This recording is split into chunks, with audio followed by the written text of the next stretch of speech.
कुख्यात घायवळ टोळीशी संबंधित मोका गुन्ह्यातील 2 फरार आरोपींना स्थानिक गुन्हे शाखा अहिल्यानगरच्या पथकानं कोल्हापूर आणि अहिल्यानगर जिल्ह्यातून ताब्यात घेत मोठी कारवाई केली आहे।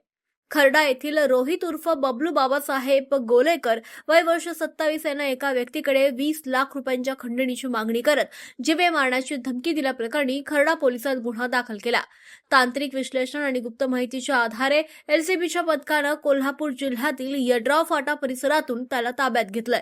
चौकशीत त्यानं गुन्ह्याची कबुली दिली असून तो पुणे शहरातील मोका गुन्ह्यांमध्येही फरार असल्याचं निष्पन्न झालं।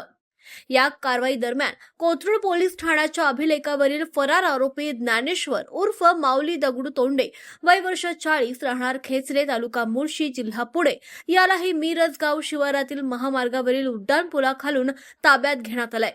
त्याच्या विरुद्ध देखील गंभीर स्वरूपाचे अनेक गुन्हे दाखल आहेत। रोहित गोलेकर विरुद्ध 7 तर ज्ञानेश्वर तोंडे विरुद्ध 6 गुन्ह्यांची नोंद असून दोघेही पुण्यातील कुख्यात घायवळ टोळीशी संबंधित असल्याची माहिती पोलिसांनी दिली आहे।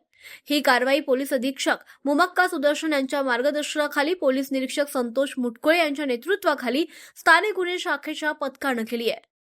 अहिल्यानगर स्थानिक गुन्हे शाखेने आज सचिन घायवळ टोळीशी संबंधित असलेले व 1 वर्षापासून मोक्याच्या गुन्ह्यातून फरार असलेल्या आरोपींना ताब्यात घेतलेले आहे।